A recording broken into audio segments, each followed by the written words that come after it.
లేకపోతే ఉప్పలు కావచ్చు, నాకు నేను తక్కువ చేసుకొని వాళ్ళు ఎందుకంటే అక్కడ పోయిన తప్పనిసరి పరిస్థితుల్లో ఆ బిల్లు కట్టాలంటే ఒక్కోసారి ఆ యొక్క పిఏ కూడా ఫోన్ అందనియాడు, ఆ డాక్టర్లతో మాట్లాడియాడు, ఎండితో మాట్లాడియాడు.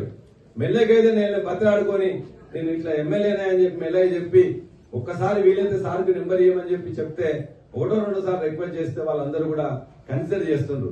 ఇంతవరకు 20 నెలల్లో ఏ ప్రైవేట్ హాస్పిటల్ చేసి మన జనగామ నుంచి వచ్చిండ్రు కొంచెం తగ్గించండి అంటే తగ్గించని వాళ్ళు ఎవరు లేరు, ఖచ్చితంగా తగ్గించండి. కాబట్టి ఏదో ఒకటి ఉపాయం చేసుకొని గట్టిగా బెదిరిస్తాయేది కాదు కదా. కాబట్టి వాళ్ళందరితో మాట్లాడి తీసుకుంటున్నాం.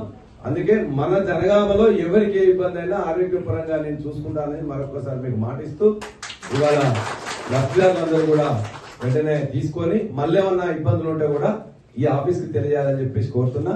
భవిష్యత్తులో కూడా అవి రిజెక్ట్ కాకుండా ఎక్కువ అమౌంట్ వచ్చేటట్టు సరిగ్గా పత్రాలు అనేది కూడా ఈ ఆఫీస్ కి ఇవ్వాలని చెప్పేసి కోరుతూ, నిన్న నాకు దెబ్బ తగిలి ఇక్కడికి వచ్చినప్పుడు చాలా అద్భుతంగా మొత్తం జనగామ ప్రజానీకం గాని మా యొక్క నాయకులు కార్యకర్తలు గాని స్వచ్ఛందంగా ఒక రోజు ముందే చెప్పినాం.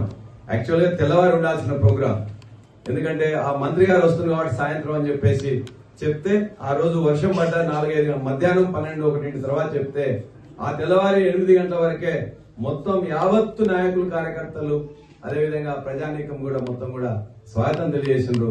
వారందరికీ మరొకసారి ధన్యవాదాలు తెలియజేస్తూ సెలవు. జై తెలంగాణ, జై కేసీఆర్. ఈ ప్రోగ్రామ్ ని మొత్తం ముందు జనగామ